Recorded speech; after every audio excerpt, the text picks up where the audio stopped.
Dinas Perindustrian dan Perdagangan atau Disperindak Kabupaten Malang melakukan sosialisasi tentang kewajiban pajak bagi para pelaku usaha industri hasil tembakau atau IHT, pelatihan aspek perpajakan dan ekspor di industri hasil tembakau.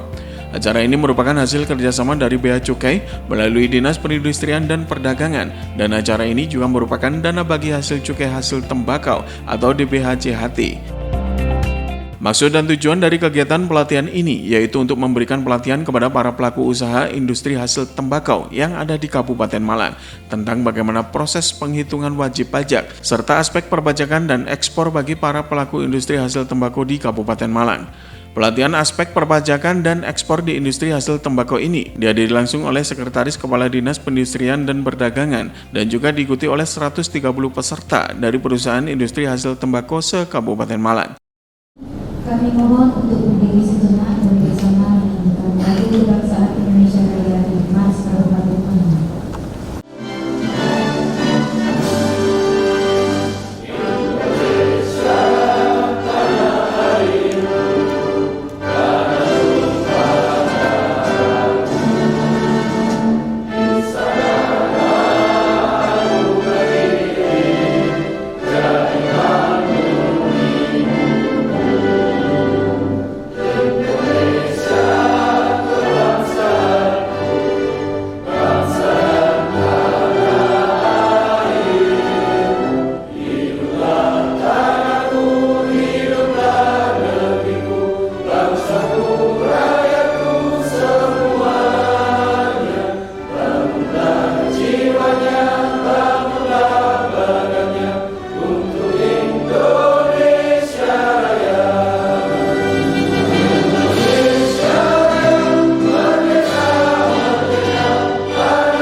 Yang diwakili Sekretaris Dinas Perindustrian dan Perdagangan Kabupaten Malang, Ibu Asri Lutfianisa STM. Yang kami hormati Kepala Bidang Industri Agro, Ibu Rama Indriani STM. Yang kami hormati tim pengajar dari Kantor Pelayanan Pajak Pratama Kepanjen, Bapak Agung Eka Setiawan dan Ibu Aulia Justisia Ludiana, dan peserta pelatihan yang berbahagia. Dengan rahmat, taufik, hidayah serta nikmat yang telah Engkau berikan kepada kami, sehingga pada pagi hari ini kami semua bersikuh memohon keridhaan ya Allah. Ya Allah yang Maha Bijaksana, berilah kemudahan dan kefahaman kepada kami, sehingga pada nantinya kami bisa menjalankan di tempat kerja kami. Rabbana taqabbal minna innaka antas samiul alim wa tub alaina ya maulana innaka antat tawwabur rahim. Rabbana atina fid dunya hasanah wa fil akhirati hasanah wa qina adzabannar. Walhamdulillahi rabbil alamin. Yaitu laporan Ketua Panitia kepada Ibu Rama Indriani kami.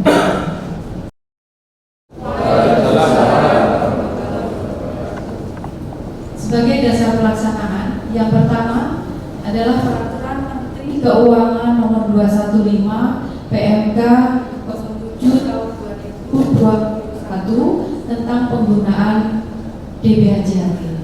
Yang kedua, Peraturan Menteri Keuangan Nomor 25 PMK 07 2022 tentang perubahan atas Peraturan Menteri Keuangan Nomor 2 PMK 07 tahun 2022 tentang rincian DPHJHT menurut provinsi kabupaten tahun anggaran 2022. Kemudian yang ketiga adalah surat edaran dari Kementerian Dalam Negeri nomor 906/2114/SJ tanggal 19 April tahun 2022 tentang hasil inventarisasi dan pemetaan klasifikasi, kodifikasi dan nomenklatur perencanaan pembangunan keuangan daerah terkait DPHJHT tahun anggaran 2022. Yang keempat adalah dokumen perubahan pelaksanaan anggaran Dinas Perindustrian dan Perdagangan Kabupaten Malang tahun 2024. Untuk maksud dan tujuan dari kegiatan ini diperuntukkan bagi SDM perusahaan rokok yang ada di Kabupaten Malang, yang mana pada hari ini tujuannya adalah untuk memberikan pelatihan kepada SDM IHT yang ada di Kabupaten Malang tentang bagaimana proses penghitungan wajib pajak serta aspek perpajakan dan ekspor bagi IHT Kabupaten Malang. Untuk waktu dan pelaksanaan dilaksanakan pada hari Selasa sampai dengan Rabu tanggal 5 sampai dengan 6 November 2024 bertempat di Hotel Grand Miami Kepanjen. Peserta pada kegiatan hari ini akan diikuti oleh IHT yang ada di Kabupaten Malang sejumlah 130 orang. Dan pembiayaan ini berasal dari pembiayaan dana bagi hasil cukai tembakau sebagaimana yang tercantum dalam dokumen perubahan pelaksanaan anggaran tahun 2024 Dinas Perindustrian dan Perdagangan Kabupaten Malang.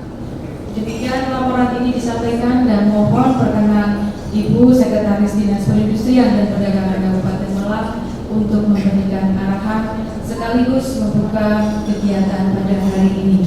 Sekian, terima kasih. Wassalamualaikum warahmatullahi wabarakatuh. Untuk memberikan sambutan dan arahan sekaligus membuka pelatihan ini kepada Ibu Astri Lubriani Nisa STSM, kami persilakan. Assalamualaikum warahmatullahi wabarakatuh.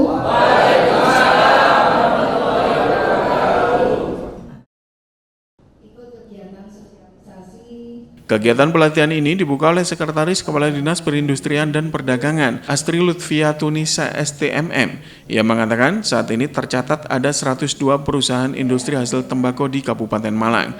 Permohonan pendirian IHT juga terus meningkat dan diharapkan nantinya dapat mendorong penyerapan tenaga kerja yang tinggi sehingga dapat mengurangi angka pengangguran dan mendorong ekonomi di Kabupaten Malang. Assalamualaikum warahmatullahi wabarakatuh. Waalaikumsalam. Syukur alhamdulillah, marilah kita panjatkan kehadirat Allah Subhanahu wa taala karena atas limpahan rahmat dan nikmatnya sehingga kita bisa dipertemukan, bisa silaturahim dalam keadaan sehat walafiat pada kegiatan pelatihan aspek perpajakan dan ekspor di industri hasil tembakau pada pagi hari ini. Salawat serta salam semoga senantiasa dicurahkan kepada junjungan kita Nabi besar Muhammad SAW yang telah mengarahkan kita kepada jalan kebenaran. Bapak dan Ibu hadirin yang saya hormati, kegiatan ini mampu mendorong karena industri hasil tembakau ini dari tahun ke tahun itu semakin meningkat sehingga pertumbuhan ekonomi dapat mendorong pertumbuhan ekonomi dan mengurangi pengangguran dan kemiskinan terutama di daerah penghasil industri tembakau. Pemerintah Kabupaten Malang terus mendorong pertumbuhan industri dan investasi untuk meningkatkan kemakmuran dan kesejahteraan Kabupaten Malang karena permohonan untuk perizinan di industri hasil tembakau terus meningkat. Hal ini akan berdampak positif terhadap penyerapan tenaga kerja di sektor industri, utamanya untuk mengurangi pengangguran. Kenapa kami mengambil tema dari perpajakan untuk penghitungan perpajakan dan ekspor ini? Ini merupakan permintaan juga dari panjenengan semua dari beberapa pelatihan yang sudah kami laksanakan di waktu yang kemarin. Selama ada dua tahun ini ya kita selalu bermitra dengan perusahaan rokok, dan ada yang menginginkan adanya pelatihan untuk pengguna pajak.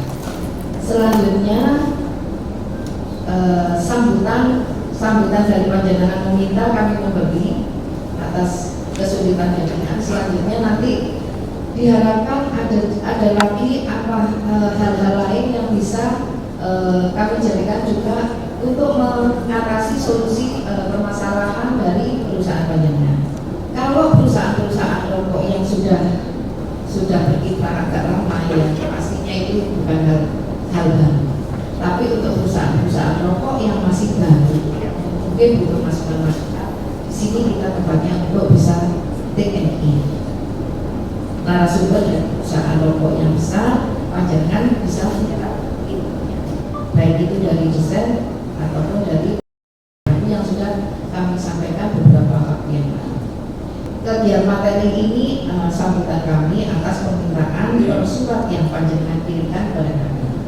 Mungkin nanti akan ada materi-materi berikutnya yang panjenengan kirimkan kepada kami, kemudian kami ada hal-hal yang bisa kami berikan kembali akan kami sampaikan. Industri hasil tembakau di Kabupaten Malang terus berkembang dan menjadi industri baru sehingga sekarang ini berjumlah 102 industri hasil tembakau di Kabupaten Malang. DPJHT pada program perencanaan dan pembangunan industri pada kegiatan penyusunan dan evaluasi rencana pembangunan industri kabupaten atau kota. Pada sub kegiatan koordinasi, sinkronisasi dan pelaksanaan pemberdayaan industri dan peran serta masyarakat. Saya mendukung penuh pelatihan ini dengan harapan industri hasil tembakau di Kabupaten Malang bisa terus maju dan berkontribusi terhadap peningkatan kesejahteraan masyarakat Kabupaten Malang. Kegiatan pelatihan legalitas usaha di industri hasil tembakau saya nyatakan dibuka dan dimulai kegiatannya.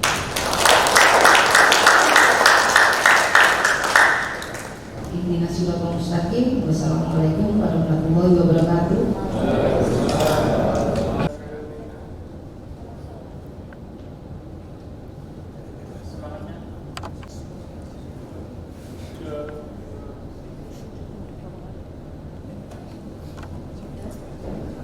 Kan mereka harus melaporkan pajak mereka.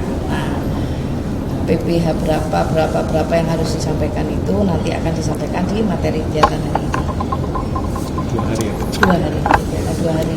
Hari ini dari pajak, yang besok itu dari bea cukai. Kalau jumlah peserta sekitar 130 orang sesuai dengan jumlah. Jadi ada perusahaan itu yang mengirimkan 2 utusan dari 102 industri hasil tembakau yang ada di Kabupaten. Untuk meningkatkan produktivitas dari IHT sendiri, yang kemarin pernah kita laksanakan itu dari pemilihan bahan baku, desain produk, kemudian pemilahan bahan baku, sehingga perusahaan-perusahaan rokok yang baru berdiri ini akan memahami bisa memacu produksinya itu sesuai dengan teori yang kami sampaikan. Pemateri dari pemilihan bahan baku ini dari BPJSI Angkor, kemudian di samping juga dari narasumber dari perusahaan-perusahaan besar. Harapan kami itu mereka bisa ekspor pastinya.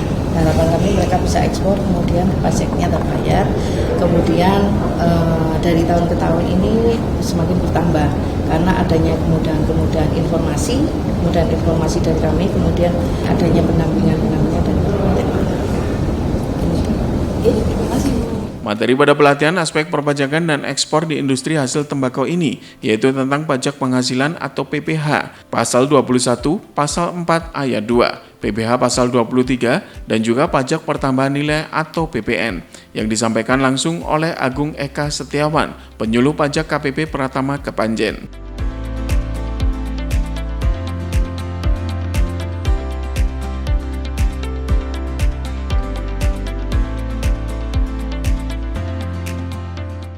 Agung Eka Setiawan selaku pemateri pada pelatihan aspek perpajakan dan ekspor industri hasil tembakau ini berharap semua peserta pelatihan ini dapat memahami aspek perpajakan di industri hasil tembakau dan juga berharap dapat mengetahui pentingnya pajak sehingga kontribusi pajak yang masuk dapat optimal. Yang kami hormati juga Bapak Ibu pelaku owner atau perwakilan dari industri hasil tembakau dan pokok tadi juga saya dari yang industri olahan tembakau. Ada pepatah yang mengatakan tak kenal maka tak sayang, maka izinkan saya memperkenalkan diri. Nama saya Agung Eka Setiawan. Saya bertugas sebagai penyuluh pajak di KPP Pratama Panjen. Sebelum saya menyampaikan materi, izinkan saya berpantun. Semoga pantunnya ini menjadi motivasi untuk Bapak Ibu semua. Pergi ke pasar membeli rujak, pulangnya membeli somai. Mari kita belajar pajak supaya hati tentram dan damai.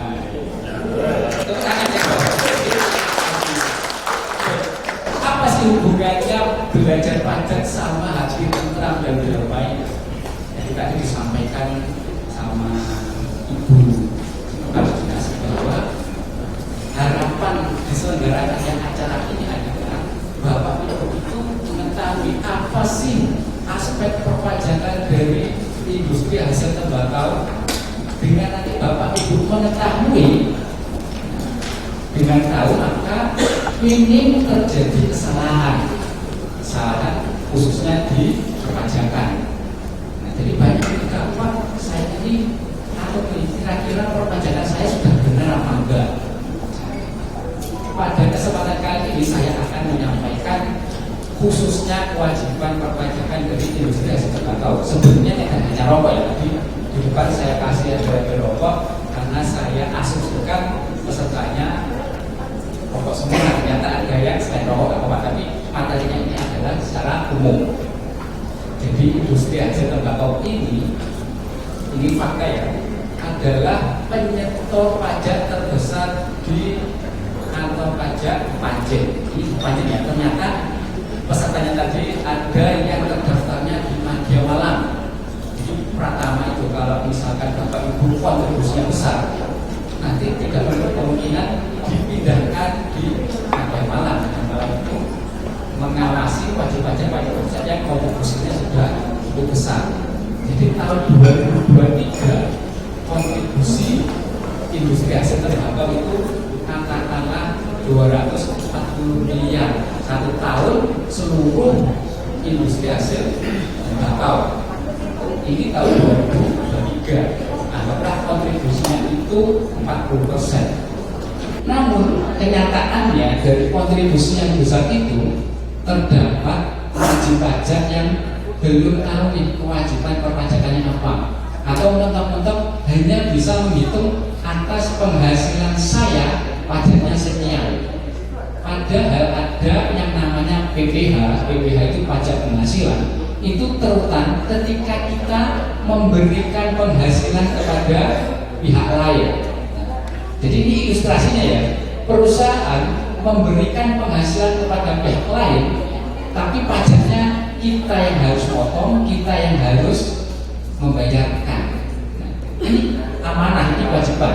Jadi sebenarnya penghasilan orang lain untuk pihak lain, tapi perusahaan keuangan ini diminta untuk memotong, amankan uangnya, lalu distorkan. Yang kita sebut PPH pemotongan atau pemungutan.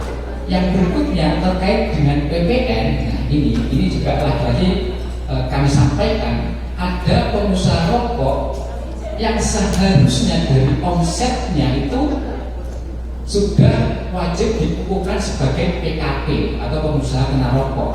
Nanti akan kita sampaikan apa itu PKP, apa itu PPN. Nah, batasannya ini saya sebut aja. Batasannya itu ketika omset dalam 1 tahun sudah melebihi 4,8 miliar omsetnya atau penjualannya dalam 1 tahun, maka wajib hukumnya untuk dikukuhkan sebagai PKP. Tujuan acara ini diselenggarakan, nah ini saya rinci nih. Jadi yang pertama tadi disampaikan agar Bapak Ibu mengetahui apa sih aspek perpajakan dari industri hasil tembakau. Jadi nanti kita belajar satu persatu apa itu pajak pasal 21, 22, 23 dan lain-lainnya. Kira-kira kita akan berkutat di pajak ini aja. PPh 21, 22, 23 urut. Nah ini ada dua jenis PPh, hasil atau keuntungan. Nah, masa aja kita usaha rugi terus kan? Enggak, pasti ada untungnya. Mungkin awal-awal rugi, nanti berikutnya pasti turun.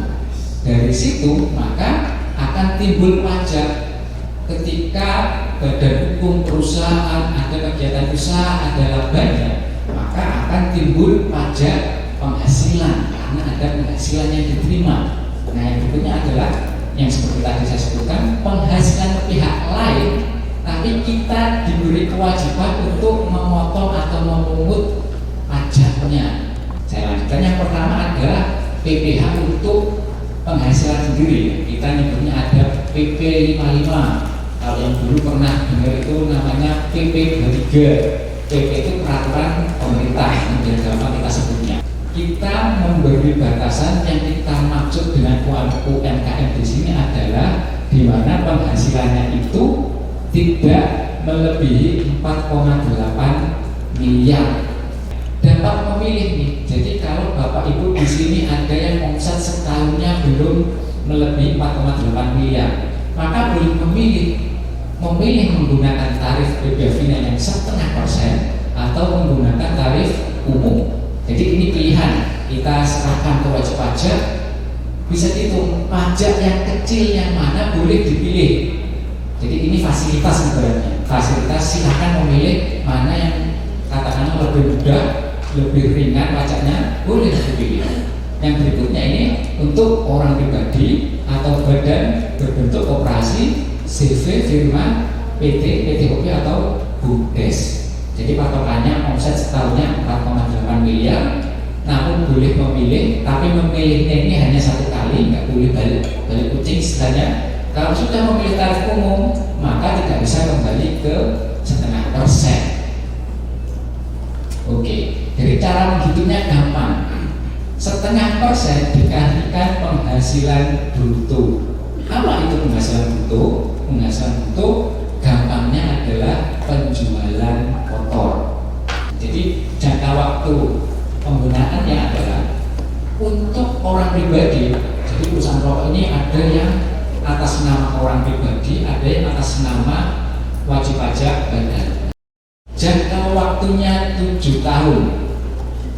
Ini pun kita kembalikan atau kita serahkan wajib pajak. Ada yang wajib pajak buat CV lagi, monggo silakan. Kita tidak melarang karena tidak bertentangan dengan aturan. Untuk orang pribadi 7 tahun, untuk CV 4 tahun, untuk PT 3 tahun.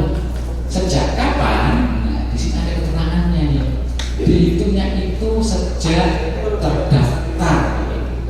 Ketika WP-nya katakanlah terdaftarnya 2018 atau sebelum itu, maka start penghitungannya adalah 2018. Misalkan kita anggap aja, kasih contoh orang pribadi 7 tahun, 18, 19, 20, 21, 22, 23, 24. Maka jangka waktu penggunaan tarif 6% hanya sampai 2024. Nanti 2025 bagaimana akan menggunakan tarif umum kita menyebutnya. Ini untuk orang pribadi. Lalu untuk orang pribadi misalkan terdaftarnya setelah tahun 2018, maka penghitungannya startnya ketika tahun terdaftar. Jadi ini patokannya terdaftar ya, baik itu orang pribadi ataupun badan. Bukan kapan beroperasi, bukan kapan menjualnya. Oke, ini saya kasih contoh. Tapi contoh ini untuk wajib pajak badan ya. Jadi omset per bulannya berapa? Pada bulan yang bersangkutan langsung dikalikan 0,5%. Jadi Januari sekian, omsetnya sekian, maka pajaknya 0,5% sekian. Disetorkannya paling lambat tanggal 15 bulan berikutnya. Jadi sejak 2022 itu ada pengurangan yang dikenakan pajak, tapi startnya 2022 itu. Jadi misalkan 2021 langsung mulai Januari sampai Desember kena 0,5%, maka mulai tahun 2022 500 juta pertama itu tidak dikenakan pajak. Kalau omsetnya misalkan dalam 1 tahun pas 500 juta, pajaknya 0. Enak, kalau pajaknya 0 enak. Kalau pajaknya sudah banyak, pusing. Oke, ini simulasi atau contohnya. Kita kasih contoh yang gampang. Misalkan tiap bulan omsetnya 100 juta, 100 juta flat misalkan, tapi paketnya mungkin bisa beda-beda. Maka kumulatif sampai 500 juta pertama itu tidak dikenakan PPh. Ya, ini PPh nanti kalau saya bilang tidak ada pajaknya, ternyata ada pajaknya. Ini PPh-nya 0 sampai 500 juta pertama. Nah, lalu berikutnya bagaimana? Berikutnya tetap 0,5% dikalikan omset tiap bulannya, ini tiap bulan.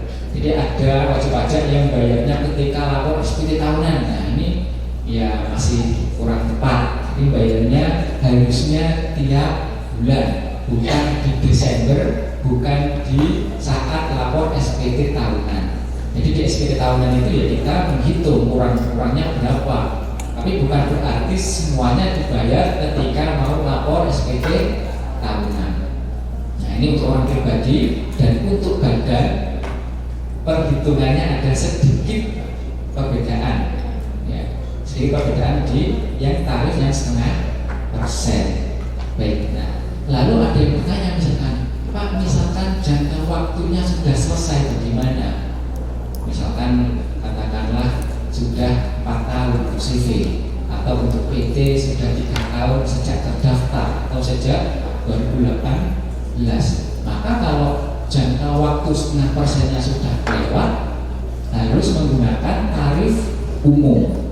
Nah, jadi kalau yang masih rentang waktu tadi itu 7 tahun untuk orang pribadi, 3 dan 4 tahun itu boleh memilih Bapak Ibu.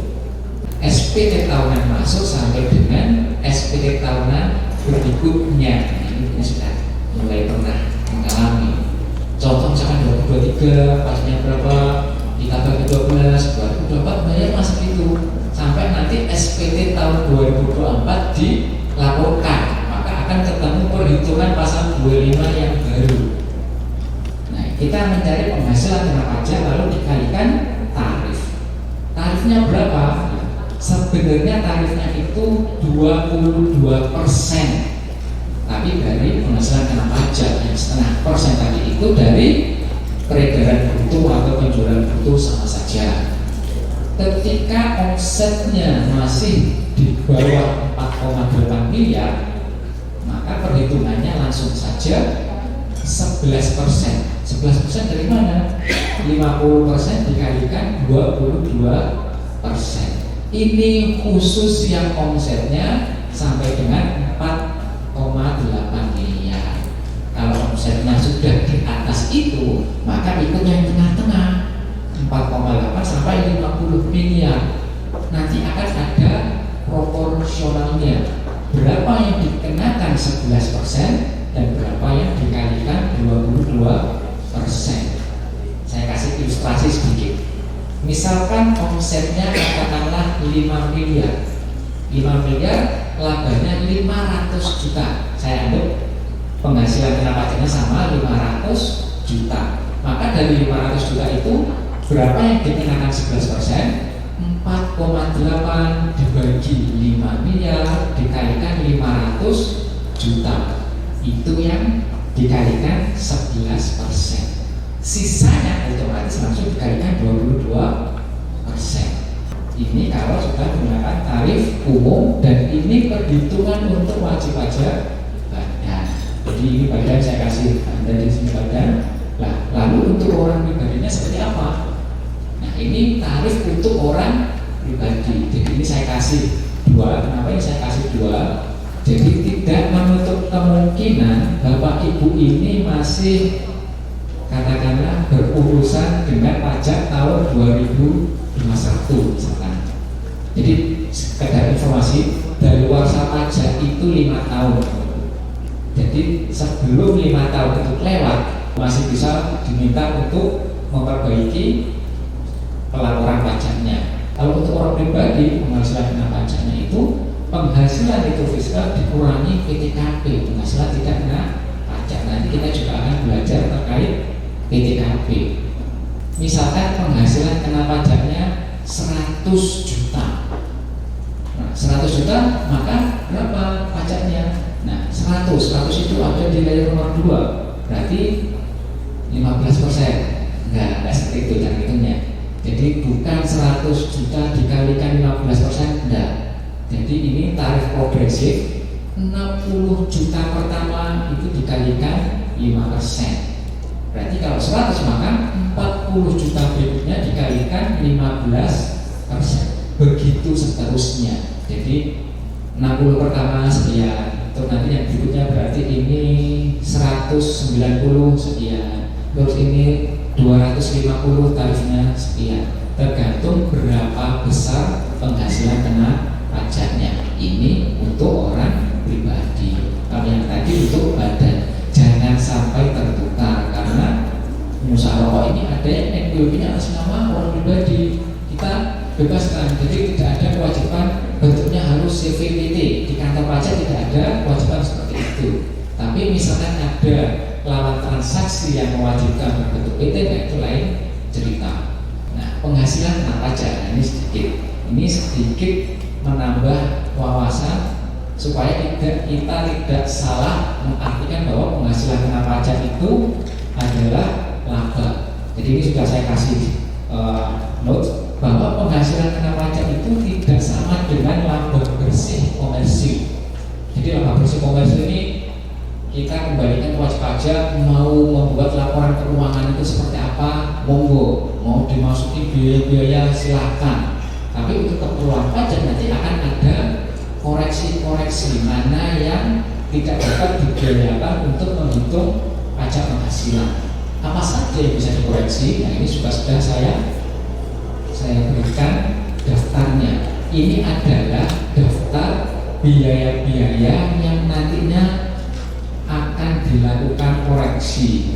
Jadi misalkan yang sering adalah nomor 3. Jadi ada katakanlah pajak untuk tahun-tahun kemarin dibiayakan di tahun ini. Nggak apa-apa di laporan keuangan sah-sah saja. Tapi ketika mau menghitung pajak penghasilannya maka kita koreksi terlebih dahulu. Jadi tidak salah ya, koreksi ini bukan berarti kamu dikoreksi berarti kamu salah, enggak. Jadi koreksi ini hanya istilah ketika mau menghitung pajak penghasilan. Oke, ini contoh.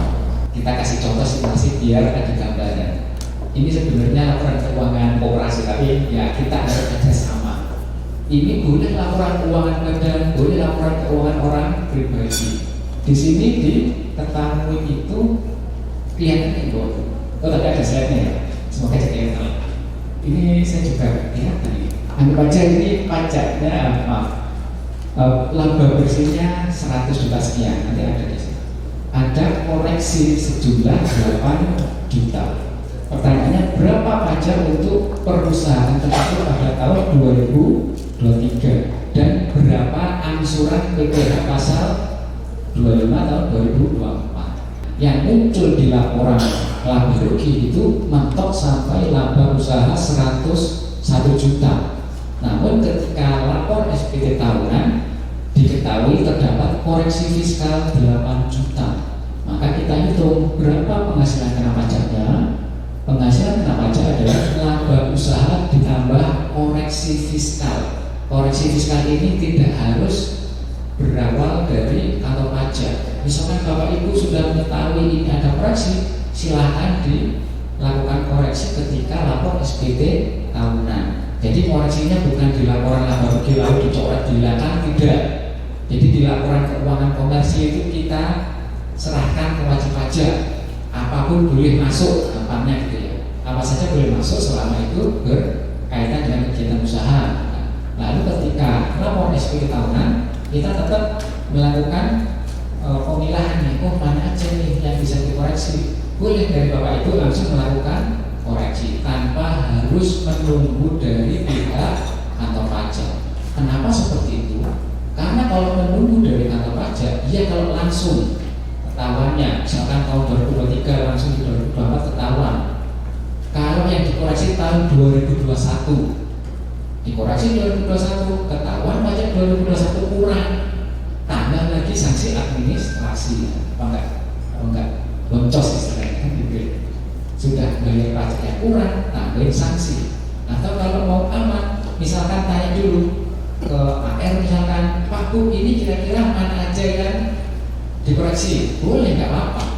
Mau langsung dieksekusi sendiri boleh, mau disampaikan ke AR juga boleh. Kenapa? Karena pada dasarnya pajak itu self assessment. Jadi kita menghitung sendiri, terlepas nanti hitungan kita benar atau salah. Pajak itu pihak lain yang menerima penghasilan, tapi kita yang disuruh motong atau bayar. Ini gimana ceritanya? Mau nggak mau Bapak Ibu, karena diminta oleh undang-undang atau pemerintah. Apa itu PPh pasal 21? Nah, ini saya ngambil definisinya dari undang-undang. Pemotongan pajak atas penghasilan sehubungan dengan pekerjaan, jasa atau kegiatan dengan nama dan bentuk apapun yang diterima atau diperoleh wajib-pajak orang pribadi dalam negeri. Ada warning ini ada pajaknya apa enggak? Kita harus tahu. Kalau sudah tahu kita harus hitung. Kenapa kita harus istilahnya ada deteksi dini? Karena nanti kalau kita nggak potong, yang nanggung kita loh. Pajaknya orang, penghasilannya orang yang nanggung kita, lalu dia. Makanya kita harus mengetahui. Lebih baik kita potong duluan daripada kita yang suruh nanggung. Gampangnya bisa seperti itu. Jadi ini yang saya cetak tebel ini menjadi poin pentingnya. Pekerjaan, jasa, kegiatan, mau jasa apapun, nah ini kadang-kadang salah. Ada yang berasumsi jasa itu pasal 23, nah tergantung siapa yang menerima. Kalau yang menerima penghasilan orang pribadi pasal 21, jasa apapun, jasa servis, jasa catering, jasa apapun itu kena pasal 21. Nah, bentuknya apa? Bisa gaji itu kalau hubungan dengan pekerjaan, pasti di pabrik ada pegawainya. Nah, bisa berupa upah, honorarium, tunjangan dan pembayaran lain. Kalau honorarium itu umumnya ketika kita pemberiannya insidentil, itu kita sebutnya honor atau honorarium sama aja.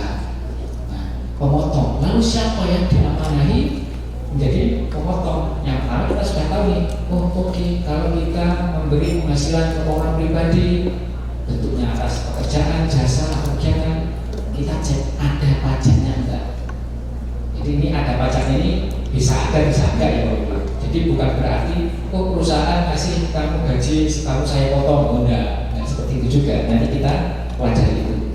Nah ini sebenarnya kalau mau niat dihafal boleh, tapi kalau enggak pun enggak apa-apa.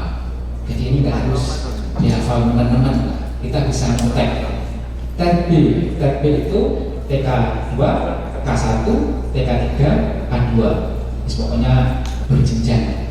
Jadi TK itu singkatan dari tidak kawin. Wajib membuat bukti potong dan memberikan ke penerima penghasilan. Tadi ya.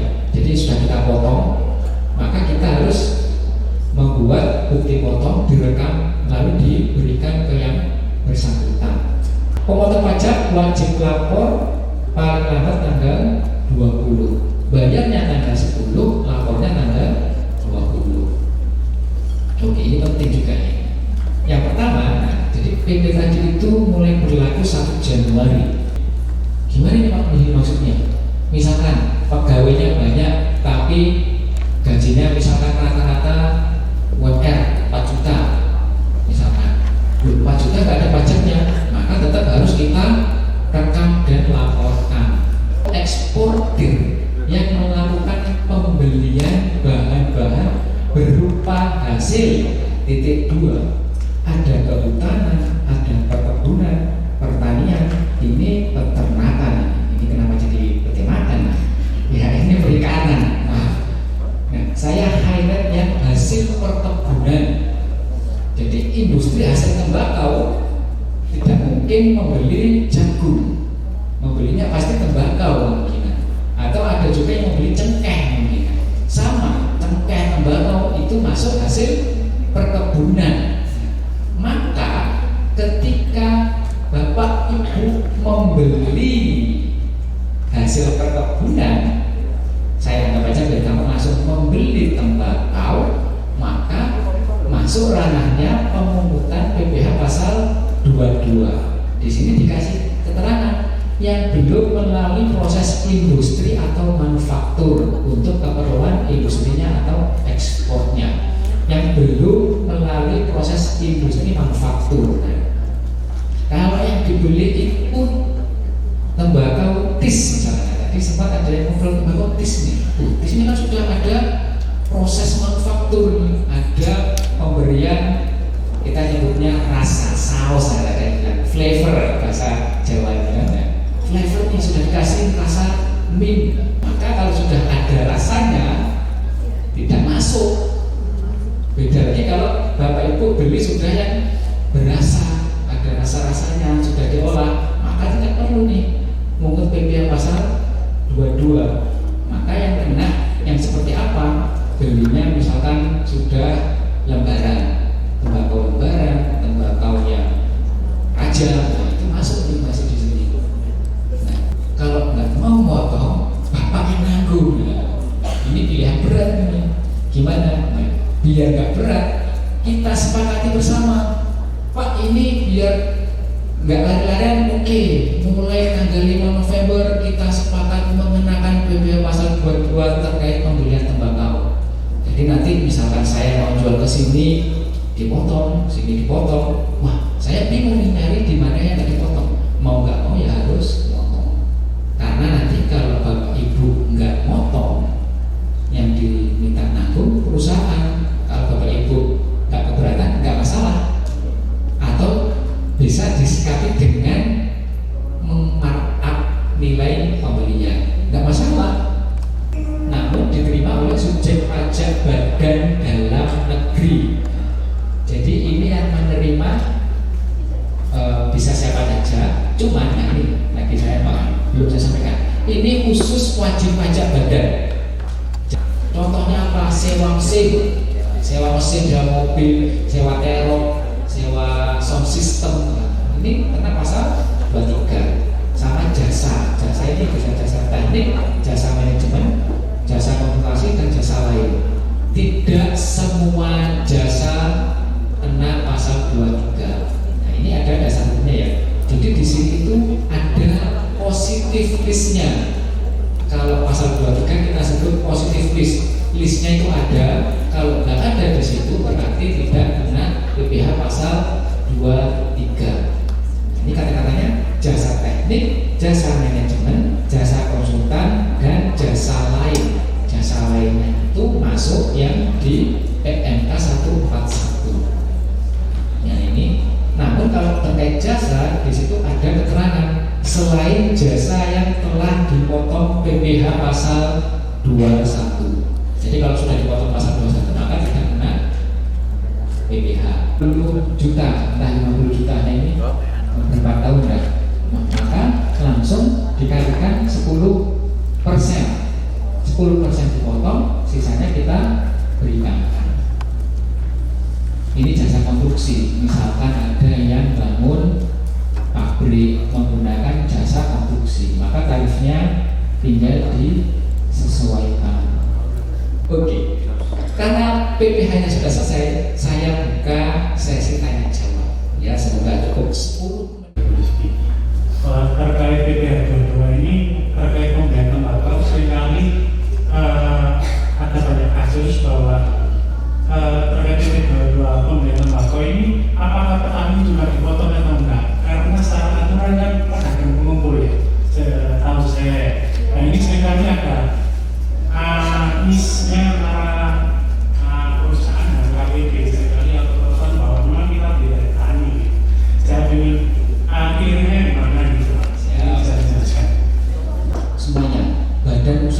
atau eksportir yang melakukan pembelian bahan-bahan berupa hasil ini yang belum melalui proses industri manufaktur untuk keperluan industri atau ekspornya. Nah, di sini ya ini disclaimer dulu ya, nanti coba saya perdalam lagi. Di sini saya tidak melihat belinya kepada siapa. Apakah itu petani langsung, apakah itu pengumpul atau pengepul misalkan. Nah, maka kita tetap menekan. Walaupun di contoh soalnya sepertinya saya kasih ini. Nah, membeli tembakau rajak atau lembaran dari pedagang pengepul atau petani. Nah, ini sebenarnya saya sudah pernah dengar. Oke lah, itu saya perjelaskan jadi contoh soal. Karena di aturannya tidak menyebutkan belinya ke siapa, hanya dibatasi belum melalui proses industri, belum dikasih rasa-rasa, belum diolah segala macam. Semua itu maka tetap masuk ranahnya BPH pasal 22. Tidak ada di sini klausul belinya ke siapa. Misalkan menurut kantor pajak ini kena BPH pasal 22, menurut wajib pajak tidak kena, misalkan ya, dengan argumen masing-masing. Maka misalkan antara wajib pajak dan AR, kalau saya punya AR biasanya karena komunikasi pertama sama AR, ketika sama AR itu tidak sepakat, ada kemungkinan AR meneruskan ke pemeriksaan. Nah, nanti pemeriksa ini ada petugas tersendiri nih di semacam dilakukan pembahasan. Oke, kamu sepakat apa enggak? Jadi kita tidak harus ngikut aja apa kata kantor pajak, boleh punya pendapat sendiri. Nanti misalkan endingnya sama pemeriksa terbit surat ketetapan pajak, misalkan ini endingnya terbit surat ketetapan pajak kurang bayar sekian, wajib pajak boleh mengajukan keberatan, misalkan mau dilakukan upaya hukum ya. Jadi pilihannya bisa kita kita terima, kita enggak terima, nanti kita keberatan, banding dan seterusnya. Bukti Pak, jadi bangunan yang kami pakai adalah sewa, tapi kan kami melakukan pemeliharaan. Nah, kita memakai pihak ketiga berupa ke CV. Saya sudah tanyakan, CV tersebut ternyata tidak memiliki izin konstruksi. Nah, yang saya tanyakan adalah PPH yang kami tanyakan PPH pasal 4 ayat 2 atau PPH 23. Izin usahanya biasanya di situ dia apa? Nah, mentok-mentoknya Bapak Ibu boleh tanya ke kita. Misalkan Pak Agung, saya kerjasama dengan PT atau CV ABC. Dia ini klasifikasi usahanya apa?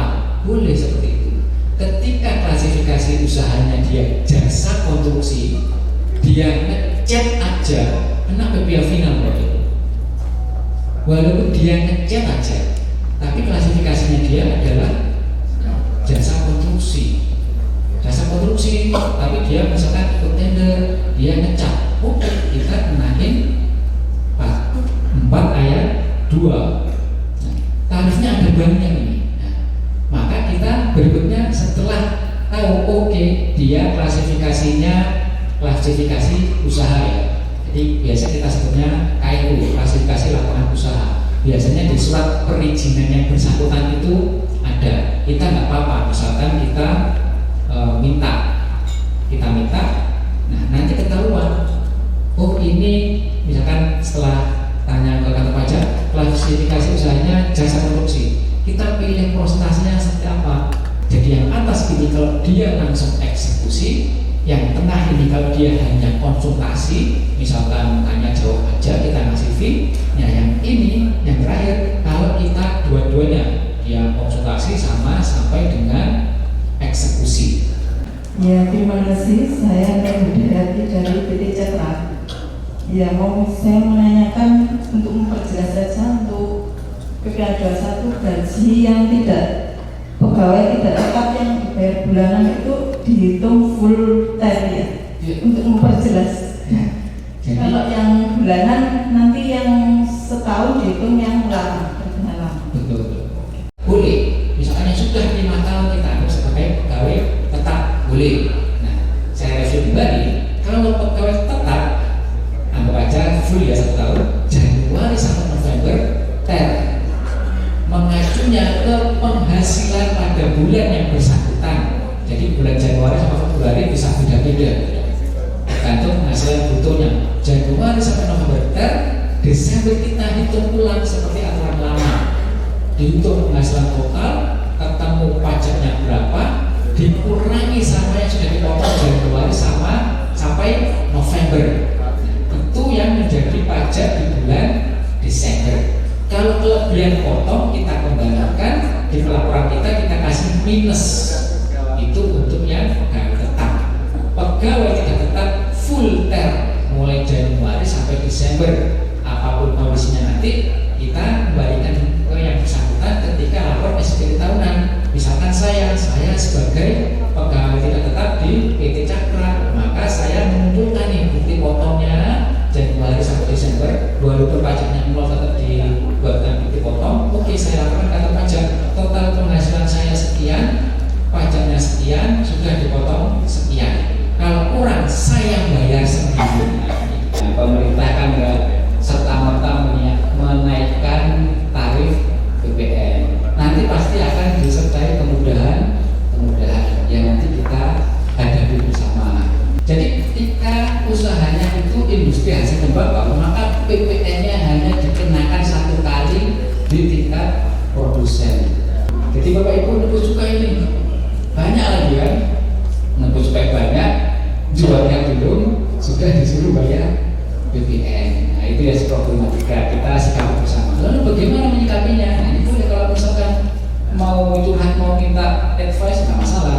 Banyak yang menyikapinya. Ada yang istilahnya yang curhat, Pak saya itu tadi belum jual, sudah disuruh bayar sekian ratus juta, uangnya dari mana? Gitu. Kayak bukan start itu ya. Dari mana uangnya? Pengusaha kenapa aja adalah pengusaha yang melakukan penyerahan BKP atau JKP di mana berdasarkan undang-undang itu disuruh untuk BPN. Jadi macam-macam, ada yang berdasarkan omset, kalau omset kan di atas 4,8. Ada yang usaha-usaha tertentu itu penjualan yang minim wajib BKP. Contohnya dagang emas itu harusnya BKP walaupun omsetnya tidak sampai 4,8 miliar. Nah, pengusaha kena pajak melakukan pengkreditan pajak masukan ketika beli. Apakah ketika beli kita harus ke PKP? Jawabannya tidak. Bebas, kita mau beli ke PKP boleh, mau beli ke non PKP boleh, termasuk juga jasa. Mau jasanya ke PKP boleh, ke non PKP boleh. Yang berikutnya meminta penjelasan atau edukasi. Nah, ini penting Bapak. Jadi jangan bosan-bosan tanya. Bapak ini sudah bayar pajak. Jadi gampangnya saya sudah bayar pajak, tolong dilayani dengan baik.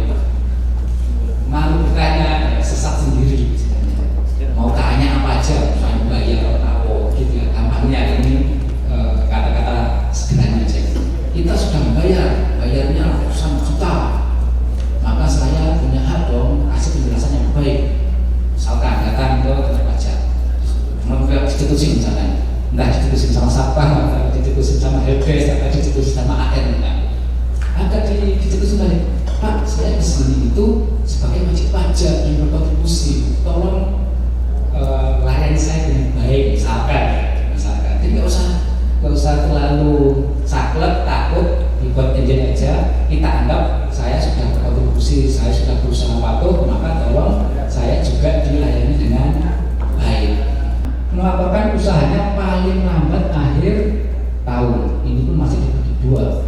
Jadi kalau yang sekarang itu kayak tadi ya, Agustus di atas 4,8 M harusnya maksimal akhir Desember. Tapi boleh memilih sebelum akhir Desember. Misalkan pilihnya November atau Oktober, boleh. Kenapa Pak? Enakan akhir tahun dong. Kenapa kok dikasih pilihan boleh di pertengahan? Nah, misalkan 2024, harusnya PKP-nya akhir 2024, tapi PKP-nya setelah itu di tahun 2025. Nah, Di 2025 pun sama, tetap aturannya seperti yang sebelumnya, mau akhir tahun atau di tengah tahun, tapi tetap PKP-nya terlambat. Konsekuensi kalau terlambat ada sanksinya. Nah, ini ada berdasarkan laporan usaha oleh pengusaha atau secara jabatan. Jabatan ini apa? Misalkan, ya ini namanya ketidaktahuan misalkan. Saya nggak tahu Pak kalau harus ada kewajiban PKP, ternyata sama AR atau pemeriksanya dikukuhkan secara jabatan, maka mau nggak mau walaupun Bapak Ibu belum melaporkan tetap dikukuhkan sebagai PKP secara jabatan. Nah, ini yang poin di bawahnya ini, pemenuhan kewajiban dan pelaksanaan hak penyerahan BKP JKP yang seharusnya dipungut mulai masa pajak pertama tahun buku berikutnya sampai sebelum pengukuhan dikukuhkan sebagai PKP. Gambarnya tetap ditagih, dihitung kapan sih sebenarnya seharusnya PKP ditarik sampai dengan dia PKP. Ditariklah itu, datanya ada apa aja, misalkan CK1 sekian miliar, ya ditarik di situ, diminta untuk melakukan pembayaran. Kira-kira seperti itulah kronologisnya. Nah, ini dengan 1 Januari 2025. Nah, ini contohnya. Agustus itu sudah melebihi 4,8. Tanggal 14 bulan 10, pengusaha menyampaikan permohonan pengukuhan PKP karena dia sadari, oke, saya sudah di atas 4,8. Berarti saya harus PKP. Karena menunda-nunda PKP itu tidak ada keuntungan, yang ada kerugian. Apalagi kalau rokok. Rokok itu CK1-nya pasti nempel. Ya cukai lapor ke pajak. Ini PT ABC sudah nembus cukai sekian. Itu ada datanya di pajak. Maka kita nggak ada faedahnya menunda-nunda PKP kalau ternyata kita sudah omsetnya sekian. Kita mungkin akan terpegang, saya tunda-tunda untuk bayar PPN. Nanti entah 1 tahun lagi, 2 tahun lagi, ya kita akan kena tindak, istilahnya ya tindak represif lah, awalnya dihimbau dan segala macamnya karena ada data CK1 sekian. Iya, yang pertama kita sangat mengapresiasi kegiatan yang dilaksanakan oleh Disperindak Kabupaten Malang, di mana mengundang seluruh pengusaha yang utamanya di sektor industri hasil tembakau. Jadi edukasi ini penting, kenapa? Karena kontribusi dari industri ini sangatlah besar. Jadi menjadi penopang utama atau kontribusi utama dari penerimaan pajak di KPP Pratama Kepanjen. Seperti itu. Harapan kami semua peserta yang ikut dapat memahami apa sih aspek perpajakan dari industri hasil tembakau, sehingga nanti setelah mereka mengetahui, harapannya dapat melaksanakan kewajiban perpajakan dengan baik dan benar. Kita mengharapkan semua wajib pajak secara umum, entah itu industri hasil tembakau atau yang lain, dapat mengetahui apa sih pentingnya pajak, apa sih kontribusi pajak untuk negara ini, dan nantinya semua dapat melaksanakan kewajiban dengan benar sehingga nanti kontribusi atau pajak yang masuk dapat optimal. Jadi saya sudah mengambil data dari seluruh kontribusi industri hasil tembakau itu 40% menyumbang penerimaan dari KPP Pratama Kepanjen. 40% itu tidak sedikit, hampir 250 miliar untuk tahun 2023 dan 2024 itu meningkat sangat drastis. Nah, harapannya semua industri hasil tembakau dapat berkembang. Dengan berkembangnya usahanya, maka otomatis akan meningkatkan kontribusi penerimaan pajak. Hebi Budiman, Robit Bilhak melaporkan.